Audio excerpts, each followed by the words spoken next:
Hey guys, what's up? How's it going? And welcome back to another episode of this Crystal Palace career mode. Um, Today we're doing episode number 10, and I'm just not in the mood because I've done this recording about 5 times, and thank God, I figured out how this thing works. I mean, it's like I had to delete a couple of files, but I wasn't exactly sure what type of files the computer wanted me to delete because there wasn't enough freaking space for this recording to go to. So I fixed all that. Hopefully this should be up and running.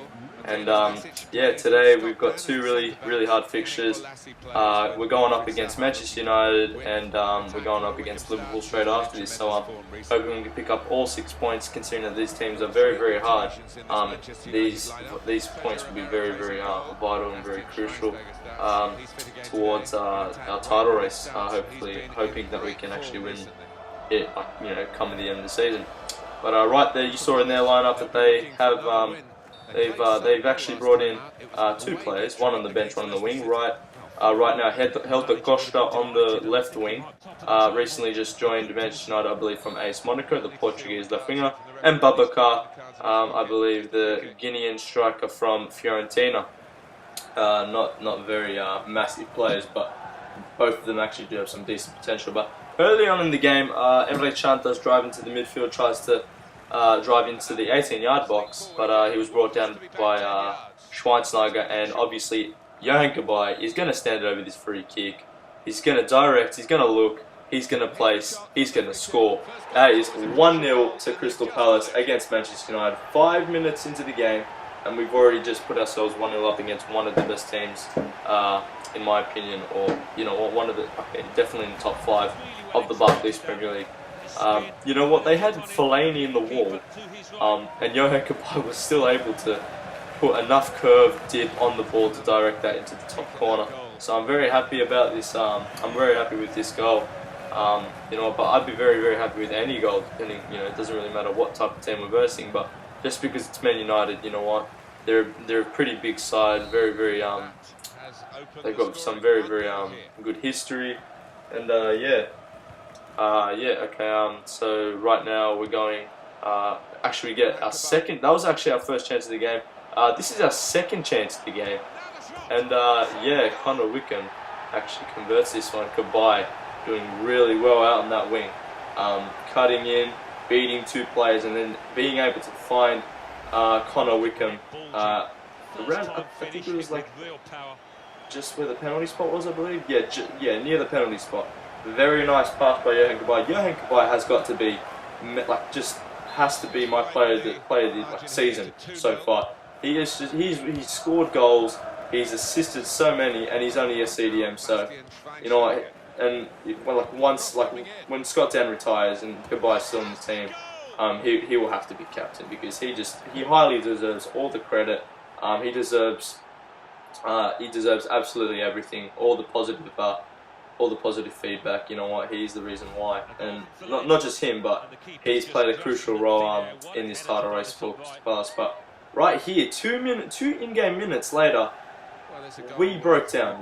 We just tried to, we just fell asleep. To be honest, Fellaini gets his head on the end of a ball that was whipped him around about the 18-yard line, and was able to beat Julian Speroni from that far out. So.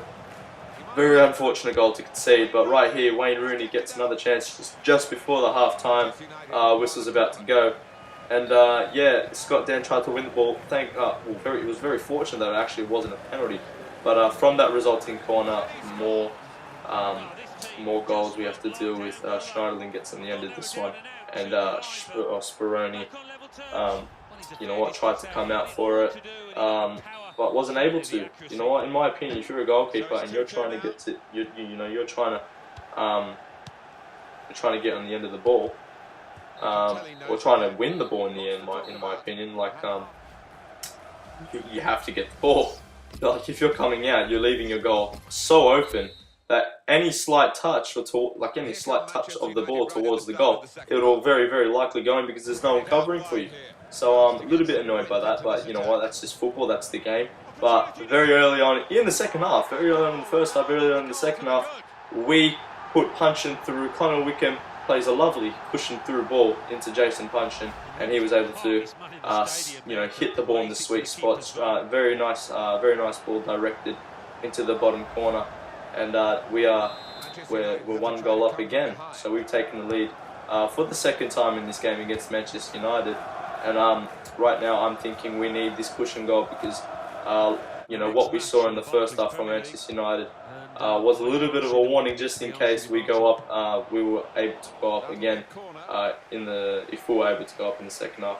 And yeah, we're looking for that second goal. It's a very, very crucial goal to score. Just as long as we score it, it will be really nice. But you know what? Talking about goals, Yannick Bolasie picks the ball up from a corner, from a cleared header actually. Well, it wasn't the best of clearances. Went straight to Bolasie. Didn't take the best first touches, one of the best first touches I've ever seen. But you know what? To make up for it, he absolutely belted that ball. Considering he does have the long shot trait, I was able to use that to its full effect and not nicely, but just a nice, powerful shot. He directed it across the goal across Romeo's goal. He was unable to get to it, and now we've gained that 2-goal cushion. And yeah, Manchester United are in a little bit of shit right here. 4 goals to 2 right now. Very, very high scoring game. Yeah, but we're just doing really, really, really well in this season, especially against the big teams. I don't think we've actually lost to any big team. Big team I mean, but like Arsenal, Chelsea, Man City, Liverpool, Tottenham, Man United right now. We just beat them. So yeah, but looking at the stats, we definitely deserve to win this game. And our man of the match went to Connor Wickham. He did get 1 goal and 1 assist in this game. Had a pretty decent, pretty solid game. Very, very happy with him.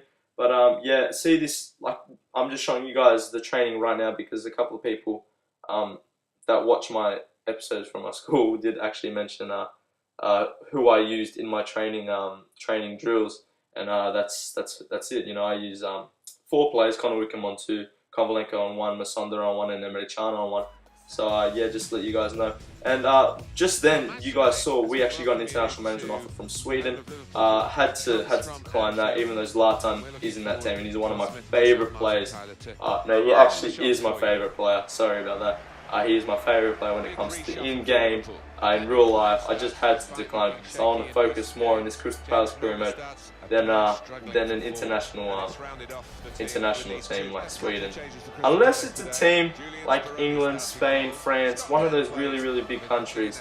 I'll let you guys decide whether or not I should take that job. But anyways, but for the meantime, we're gonna concentrate on Crystal Palace right now. We are coming up against Liverpool, another very, very good side, and it's at Anfield, which will put more pressure on us. But right there, you saw top scoring teams were actually coming first by 8 goals. Manchester City were the team trailing by 8 goals. They were currently they're on 20 goals. We're on 28 goals, a ridiculous 28 goals, which is really, really, really good. Goal difference looking very nice for us. It's been very nice for us, and the first chance in the first half, or the game I should say, does come from a Nathaniel Klein header. It wasn't the best header. It wasn't even on target, so didn't really need to hesitate in any sort of way. Just had to clear it and went out for a goal kick and just had to build up from there. But half an hour later, Milner sends a magnificent cross into the far post. Benteke, in my opinion, should have scored that. He should have either converted that volley, or could have taken a touch and then just slotted it home from there, knowing that he would have had more control over the ball than that first full volley. But right here, this wasn't actually a full chance from Liverpool, but this is just to show you guys how good Nastasic is. He is an absolute rock in the defense. And he's one of the reasons why we've just managed to keep a lot of clean sheets. I mean, don't get me wrong, Speroni has saved our asses a couple times, but Nastasic and Scott down in that defence, alongside his Papi Square on the left as the left back, and Ward. Looking for in the summer, looking at I will be looking to replace him because Ward hasn't really convinced me this season, but he has done a couple decent things, so far in the season, which hasn't led me, to dropping him, which is a good sign. But here Liverpool go on yet another counter attack, and Firmino, another full volley, another volley has just gone over the bar, rocketed over the bar from Liverpool. Very similar situation Firmino was in compared to compared to Benteke. Benteke was in a position where he did a full volley and it went over the bar. Firmino did the exact same, but here we actually have our first chance, and what do you know? It just goes in, possibly by a few centimeters. Emre Can was able to beat Bogdan. Considering Bogdan actually got a full arm to the ball, he wasn't strong enough to kick the ball out. So very nice to see that we've actually gone up 1-0. But to make it even worse for Liverpool, it was actually Emre Can, the guy they actually sold at the start of the transfer window, or in the summer transfer window. They actually sold Emre Can to us for a very good bargain, 6.5 million, a reasonable price. A little bit on the cheap in my opinion. I mean, he's such a versatile player. He can play anywhere on the pitch, even winger. But I like to play him more as a defensive player, as he is better at defending, as he is at attacking. But right there, you saw Connor Wickham. You know what? That touch just absolutely pissed me off, because I really wanted a second goal just to kill the game off. And right here I'm making a substitution for Wickham, because I wasn't really happy with him, in that situation right there, because that first touch was absolutely atrocious. Wasn't actually ever expecting a touch like that from a player with his quality and his standards. But right here, Emre Can, what a pass into Wilfried Zaha. Zaha, all he has to do is just finish off his dinner, and he does it very nicely. The English winger, who actually did originate from Manchester United, has just converted a very nice goal. Very lovely cushioned through ball from Emre Can. Actually finds Wilfried Zaha, or finds him scoring his first goal in the season. Considering that he's actually been an out and out winger for us, that's his first goal of the season, which actually surprised me a little bit. But straight from the kickoff, I should say, Origi comes down the wing, and Milner actually wins a header, hoping to score a consolation goal. Try to take the clean sheet from us, but that ain't happening. Speroni punches the ball out, and it's a throw-in to us. There's only 2 out of minutes, so it's not like it was 5 out of minutes. And straight from that throw-in, goal kicker was came from it, and you know what, cleared it, found the winger, nodded it down to my player, and full-time whistle went. So I'm very happy with the 2-0 win. As you can see in those stats, 6 shots to Liverpool, 2 shots to us, but we won 2-0. Only because Liverpool weren't able to keep the shots on target. The man of the match should go to Emre Can with an 8.1 rating, 1 goal and 1 assist. A very good game by him. Very convinced by Emre Can. He will be a very vital and key player to the success in this season, or to the league title. Hoping come by the end of the season. But right here, doing a little bit of training. But after the training, even bigger news, England have come. Just then I said at the start of the Liverpool game, if England or any other massive international team was to come, I'd leave it to you guys. So if you guys believe that I should take this England international management offer, comment yes or no in the comments below. But that is it for today, guys. I hope you guys enjoyed this episode, and I'll see you guys in the next episode. Laters.